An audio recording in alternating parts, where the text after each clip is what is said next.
Good morning, everyone. My name is Rahul. I welcome you all in your teaching warrior family. 7 AM पर देते हैं हम लोग आपको हिंदी ग्रामर का practice set. PDF with answer की डाउनलोड करनी हो तो राहुल पांडे ऑफिशियल चैनल है टेलीग्राम पर, वहाँ से मिल जाएगी आपको। ठीक है, एक्स्ट्रा फैक्ट्स बताएंगे, कम टाइम में आपको पूरी हिंदी कवर कराएंगे। ये जिम्मेदारी हमारी। 100% मार्क्स पेपर में कवर करो। पर्यायवाची वगैरह में एक आध कर सकता है अगर अलग आ गया तो, नया आ गया कुछ तो, ठीक है, नहीं तो बना फुल मार्क्स की गारंटी, चाहे इंडिया कोई भी एग्जाम हो। अब देखो इसमें पूछ रहा है पा वर्ग किस वर्ग के अंतर्गत आता है। तो देखो जो वर्ग है ना, ये किस में आते हैं? स्पर्शीय व्यंजन कहते हैं। क्या कहते हैं? स्पर्शीय व्यंजन। या अब एक नया ट्रेंड चला है, इन्हें वर्गीय व्यंजन भी लिख के आने लग गया बहुत ज़्यादा। क्या आने लग गया? वर्गीय व्यंजन। अब देखो पा जो आता है प प फ ब भ म, तो ये इस वर्ग में आता है। ये जो है ना पा भा वर्ग के साथ आता है। और ये कहाँ से बोला जाता है? ओष्ठ से। ओष्ठ से, ठीक है। घा किस में आता है? का वर्ग में आता है। कहाँ से बोला जाता है? कंठ से। का वर्ग, का से कंठ। झा किस में आता है? तालु में। दा किस में आता है? दंत में। और दंत में कौन सा होता है? ता वर्ग। इसमें चा वर्ग, ठीक है, याद रखना। और ये कितने वर्ग होते हैं? 5 वर्ग होते हैं। 5 में 5 5 वर्ण होते हैं, इसलिए 25 हो जाते हैं। ठीक है, नेक्स्ट क्वेश्चन। आंसर बता दिया मैंने आपको। आंसर क्या होगा? सी। नेक्स्ट, इसमें से नि उपसर्ग किसमें नहीं हुआ है? आप लोग जब तक आंसर देखो मैं एक्स्ट्रा फैक्ट बताता हूँ। उपसर्ग लगते हैं आगे या शब्द के आदि में। उपसर्ग संस्कृत में होते हैं आपके 22, ठीक है। हिंदी में बता दे रहा हूँ, हिंदी में 12 होते हैं, मगर प्रयोग जो करते हैं ना हम केवल 10 का करते हैं। ठीक है, याद रखना, थोड़ा सा रख सको तो, नहीं तो केवल ये वाला ज़्यादा पूछा गया है, हिंदी वाला नहीं पूछा जाएगा। और प्रयोग उपसर्ग क्या होते हैं? आपके शब्दांश होते हैं। जैसे मुहावरे वाक्यांश होते हैं, ये शब्दांश होते हैं। शब्दांश मतलब पूर्ण शब्द नहीं होते। तो देखो इसमें तो हत्ता आ जाएगा, इसमें पात, इसमें निवारण, ठीक है। इसमें आपका नी उपसर्ग नहीं, क्योंकि इसमें क्या है? नेह उपसर्ग है। मैंने कई बार बताया आपको, शा आ जाए, स आ जाए, और ये वाला, ये आधे आधे आ जाए ना तीनों, तो इन्हें हटा के इनकी जगह विसर्ग लगा देना और ये विसर्ग संधि हो जाती है। तो मैंने आपको कई सारे क्वेश्चन बता दिए, इसमें ये भी बता दी संधि होती है विसर्ग। और ये अगर कभी इस तरीके से बीच में आ जाए ना आधा, तो विसर्ग लगा देना। और इसमें कौन सा है? आपका नेह उपसर्ग है। तो आंसर क्या हो जाएगा? सी। नेक्स्ट, तत्सम तद्भव का कौन सा मेल गलत है? देखो छ, त्र, ज्ञ और श्र, ये जितने भी आपके व्यंजन हैं, कितने व्यंजन होते हैं? संयुक्त व्यंजन होते हैं आपके 4। संयुक्त व्यंजन, दोबारा लिख दूँ, संयुक्त व्यंजन। संयुक्त व्यंजन अगर आपके आ रहे हैं तो ये चारों 4 होते हैं केवल। तो ये चारों आपके तत्सम में मिलेंगे। तो अज्ञान का अजान सही है। देखो ज्ञा किससे मिल के बनता है? ज प्लस इससे, ठीक है। तो इसमें तो ज्ञा से तो ये यही बनेगा, अगर ये सब आपको पता है कैसे संयुक्त व्यंजन को बनाते हैं। अब तार का उतार होगा, अंगरक्षक का अंग रखा होगा। देखो छा का हमेशा किस में परिवर्तन होगा? खा में होगा। तो आ रहा है ना छा, तो इसका खा में बदल जाएगा, ठीक है। अब देखो गांव जो है ना, इसका ग्राम बनेगा तत्सम, और यहाँ गुहा दिया है, तो इसीलिए ये गलत हो जाएगा। मैंने एक चीज़ हमेशा के लिए बताई है, कभी चंद्र बिंदु आ जाए ना तो ये हमेशा तद्भव होगा। तो ये वाला क्या है? तद्भव है, और इसका क्या बन जाएगा? ग्राम। तो आंसर क्या हो जाएगा? 4, ठीक है। शब्द ना आपके 4 प्रकार के होते हैं उत्पत्ति के आधार पर: तत्सम, तद्भव, देशज और विदेशज, ठीक है। नेक्स्ट, रतिपति का समानार्थी शब्द बताओ। रतिपति कौन है? ये कामदेव जी हैं। कामदेव कौन है बताओ? कामदेव है अनंग, इनका एक और पर्यायवाची है, ठीक है, इसे भी याद रख लेंगे आप, ठीक। और इनका एक और पर्यायवाची काम, मनोज, मनमथ, ये भी इन्हीं के पर्यायवाची है। तो इसका आंसर क्या हो जाएगा? पंचसर। निशाचर किसका होता है? राक्षस। जिसके भी पीछे आपको चर लगा मिल जाए, क्या? चर, तो वो सब राक्षस का होता है। जगत के ईश कौन है? विष्णु जी। जगदीश कौन है? विष्णु जी। इसका कुछ नहीं है, ठीक है। नेक्स्ट क्वेश्चन, हिरास का विलोम बताओ। विलोम मतलब होता है विपरीत। देखो 2 शब्द होते हैं, एक तो हिरास और एक होता है हास। हास का मतलब होता है हंसी। क्या होता है? हंसी। और हिरास का मतलब होता है कमी। हिरास का मतलब क्या होता है? कमी। कमी का विलोम क्या हो जाएगा? कमी का विलोम हो जाएगा तरक्की या वृद्धि, तो विकास। इसका विलोम क्या हो जाएगा? विकास, ठीक है। कमी तो इसका क्या हो जाएगा? पर्यायवाची हो जाएगा। हिरास का अगर पर्यायवाची पूछ लेता तो आप कमी लगा के आते हैं, अभाव लगा के आ जाते। आंसर हो जाएगा ए। नेक्स्ट, प्लीज़ शेयर कर देना वीडियो को। नहीं बोल रहा हूँ तो इसका मतलब बहुत सारे लोग ना करते नहीं हैं। संज्ञा की इसमें बतानी है संज्ञा। संज्ञा किसमें भाववाचक संज्ञा है। संज्ञा एक चीज़ बताना चाहूँगा कि देखो 3 प्रकार की संज्ञा है उत्पत्ति के आधार पर, अर्थ के आधार पर 5 प्रकार की संज्ञा है। ठीक है, अब देखो इसमें क्वेश्चन है ईमानदारी। ये ईमानदारी ना आपकी भाववाचक संज्ञा है। ठीक है, मनुष्य क्या है आपकी जातिवाचक संज्ञा है। अगर कह देते राम तो ये व्यक्तिवाचक हो जाती। परिवार और मंडल क्या है, ये आपकी क्या है समुदायवाचक है या समूहवाचक है। ठीक है, कल एक क्वेश्चन पूछा था मेरे से एक विद्यार्थी ने, वो उसका क्वेश्चन ये था कि भगवान में कौन सी संज्ञा है, और एक था कड़वाहट। कड़वाहट तो एक चीज़ बताऊँ, भगवान में ना आपकी भाववाचक संज्ञा है, और कभी भी आहट शब्द आ जाए किसी के पीछे, आहट जहाँ भी निकलता है ना वो सब होती है भाववाचक संज्ञा। तो इसे ट्रिक मान लेना। ठीक है, और ये क्वेश्चन बहुत पूछे जाते हैं, लिख लेना। सहयोगी का विलोम क्या होगा, सहयोगी का होगा प्रतियोगी। प्रतिपक्षी का होता है प्रतिवादी। और बस इतना याद रखो।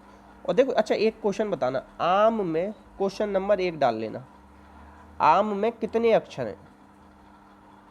ये आपका आज का क्वेश्चन है। आम जो शब्द है ना इसमें कितने अक्षर हैं। अगर जो इसे सही बता देगा बिना गूगल करे, उसे 50 रुपये का रिवॉर्ड मिलेगा पेटीएम पर। कितने रुपये का रिवॉर्ड मिलेगा, 50 रुपये का। तो पता पड़ जाएगा, जिसका आंसर सही होगा उसे भेज दिया जाएगा। ठीक है, तो इसका बिना गूगल करे प्लीज़ ये थोड़ा सा कष्ट करना, आम में बता देना और बाकी वीडियो शेयर कर देना। आंसर हो जाएगा सहयोगी का प्रतियोगी। देखो दीर्घ स्वर संधि कौन से में नहीं है, संधि बता देता हूँ। स्वर संधि, व्यंजन संधि, विसर्ग संधि। अब स्वर संधि के 5 भाग होते हैं। पहला होता है दीर्घ, दूसरा होता है गुण, तीसरा होता है वृद्धि, चौथा होता है यण, पांचवा होता है अयादि। दीर्घ में बड़ा आ, बड़ी ई, बड़ा ऊ। गुण में 1 मात्रा होती है, वृद्धि में हमेशा 2 मात्रा होती हैं। इतना याद रख लो। अभी यण में और या और बा से पहले आदि आदि आते हैं। अयादि में 3 पैर वाले, पवन पावन, इस तरीके से पवन पावन। देखो अब इसमें बड़ा ऊ, बड़ा आ, बड़ी ई मिल गई। अब ये इसमें 2 मात्राएं, तो 2 मात्रा किसमें बताई मैंने, वृद्धि में। ये केवल इतना ट्रिक से याद रख लो, इतने सारे नियम है, कहाँ तक पढ़ोगे, परेशान हो जाओगे। जितना बता रहा हूँ उतना याद रख लोगे ना, क्वेश्चन सही हो जाएगा। अच्छी लगी वो ट्रिक तो लाइक कर देना, दोस्तों में शेयर कर देना। इसमें से कौन सा संयुक्त स्वर नहीं है। संयुक्त स्वर होते हैं आपके 4, ए आई ओ औ। तो ऊ की जगह अगर ओ होता ना तो फिर ये 4 हो जाते, मगर ये ऊ आपका संयुक्त स्वर नहीं है। अब एक चीज़ बताऊंगा, ये किससे मिलकर बना होता है, अ आ प्लस ई। ठीक है, इससे, ये भी इससे, और आ और ऊ से, ये आ और ऊ से ये। इसी तरीके से जब ये ए बोला जाता है ना, ए में एक तो होता है आ और एक होती है ई, इसीलिए कंठ तालु से बोला जाता है, क्योंकि आ किससे बोले जाते हैं, कंठ से। ये दोनों बोले जाते हैं तालु से, तो ये इसीलिए क्या से बोला जाता है, कंठ तालु। और ये कंठोष्ठ से क्यों बोला जाता है, क्योंकि इसमें होता है आ और ऊ। क्या होता है, आ और ऊ। ठीक है, तो ये ऊ कहाँ से बोला जाता है, ओष्ठ से, ये बोला जाता है कंठ से, तो इसीलिए ओ औ कहाँ से बोले जाते हैं, कंठोष्ठ से। ये बता रहा हूँ, ये क्वेश्चन बहुत पूछा जाता है, अब कॉन्सेप्ट क्लियर हो गया हो आज। जैसे संयुक्त स्वर 4 है ना, संयुक्त व्यंजन भी 4 है, छत्र ज्ञ और श्र।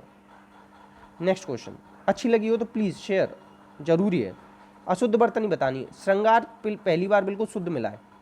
शाप भी सही है, शुश्रूषा भी सही है। ये क्वेश्चन इतना रिपीटेड है, इसे लिख लेना, मोस्ट की पावर इनफाइनाइट। डायमंड क्वेश्चन है, आएगा जरूर, नहीं आए तो नाम बदल दो, मतलब किसी न किसी एग्जाम में जरूर आएगा। अब देखो बहुत सारे बच्चे इसे पढ़ते हैं संग्रहित, संग्रहित नहीं होता, ये संग्रहित होता है। अब देखो आप बोलोगे गलत तो लिखोगे गलत। री बोलना सीखो, इसे क्या बोलना सीखो, री। जब तक सही नहीं बोलोगे ना लिख ही नहीं सकते, इसे पढ़ना सीखो, संग्रहित होना चाहिए। तो ये री की मात्रा आनी चाहिए। और इसमें क्या लग रहा है, ये जो लग रहा है ना, इसे रा कहते हैं, तो आंसर क्या हो जाएगा, सी गलत है। उज्ज्वल लिखना सीख लो, उज्ज्वल। कवित्री लिखना सीख लो, कवित्री। दरोगा लिखने सीख लो। अब बहुत सारे लोग सोचेंगे सर दरोगा बोल रहे हो, दारोगा लिख रहे हो, तो लिखा दारोगा ही जाता है, शुद्ध दारोगा होता है। ठीक है, इतना लिखना सीख लो। नेक्स्ट, इसमें से कौन सा पुल्लिंग शब्द है।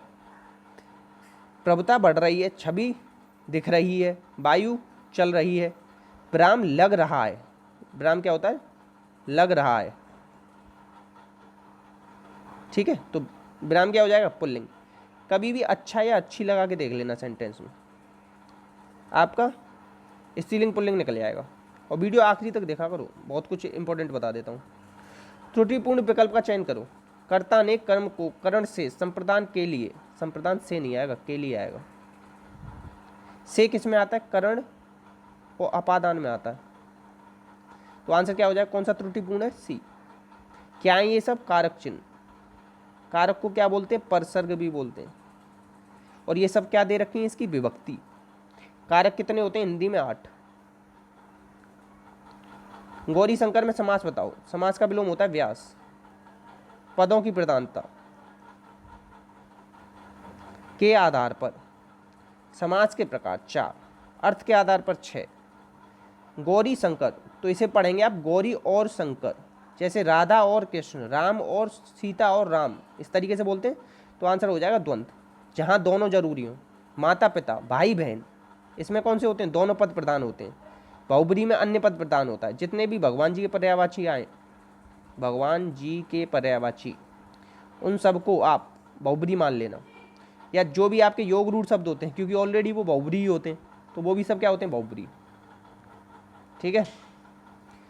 जिस क्रिया का कर्म हो तो वो सकर्मक, जिसमें ना हो वो अकर्मक, जिसमें 2 कर्म हो वो द्वैकर्मक, संयुक्त क्रिया हो तो वो संयुक्त क्रिया एक साथ आ जाए तो इस जिसमें कर्म हो वो क्या हो जाएगी? सकर्मक। आंसर हो जाएगा बी। इसमें से कौन सा भाववाच्य? तो मैंने, मोहन अच्छी पुस्तकें पढ़ता है। मोहन क्या पढ़ता है? पुस्तकें पढ़ता है। तो इसमें तो कर्म है, मैंने बताया था अकर्मक क्रिया होगी हमेशा। सीता ने पत्र क्या लिखा? पत्र लिखा। इसमें से कोई नहीं। या मुझसे चला नहीं जाता। देखो इसमें तो कर्म है, इसमें कर्म है, ये होगा नहीं। तो देखो मैंने बताया था अकर्मक क्रिया ढूंढ लेना भाववाच्य के लिए। आपको इतना भी ना आया। मैंने बताया था नहीं, जो ढूंढ लेना। नहीं कहाँ है? ये मैंने बोला भी था, मुझसे खाया नहीं जाता, सोया नहीं जाता, चला नहीं जाता, उठा नहीं जाता, बैठा नहीं जाता, मतलब जहाँ नहीं जाता आ जाए, उतना उसे लगाया ना आप भाववाच्य। मतलब इतना तो याद कर ही लो प्लीज़। अच्छा लगाओ तो शेयर कर देना। चटनी में कौन सा प्रत्यय? प्रत्यय कहाँ लगते हैं? पीछे। कितने होते हैं? 2 प्रकार के, कृत और तद्धित। कृत को कृदंत कहते हैं, तद्धित को तद्धितांत कहते हैं। कृत प्रत्यय 5 प्रकार के हैं, ये प्रत्यय 8 प्रकार के हैं। इनकी टोटल संख्या है 28। चट प्लस नी, चट प्लस नी चटनी। आंसर हो जाएगा बी। नेक्स्ट, अब्ज और अब्द में इसका ये बताने कौन सा विकल्प सही है। देखो मैंने बताया कि जब भी जा आ जाए, जा हमेशा के लिए याद रख लो कमल के पर्यायवाची के पीछे आता है। दा याद रख लो बादल के पर्यायवाची के पीछे आता है। दा कहाँ आता है? बादल के पर्यायवाची के पीछे आता है। तो आंसर क्या हो जाएगा? अब्ज से हो जाएगा कमल, दा से हो जाएगा बादल। ठीक है। कहीं पे आपके धी आ जाए ना तो वो समुद्र के पीछे आता है। ठीक है, याद रखना। आंसर क्या हो जाएगा? ए। इतने ही क्वेश्चन थे आज। बताना सर्वनाम कितने प्रकार के होते हैं, ट्रिक बताना जो मैं बताता हूँ। ठीक है, बाकी अपना और अपनों का ख्याल रखना है। वीडियो को ज़्यादा से ज़्यादा शेयर कर देना, सपोर्ट करना थोड़ा सा। जो लोग ना शेयर नहीं करते या जो लोग नए जुड़े हैं वो लोग तो एटलीस्ट कर ही देना। इसी के साथ अपना और अपनों का ध्यान रखना। जय हिंद, जय भारत।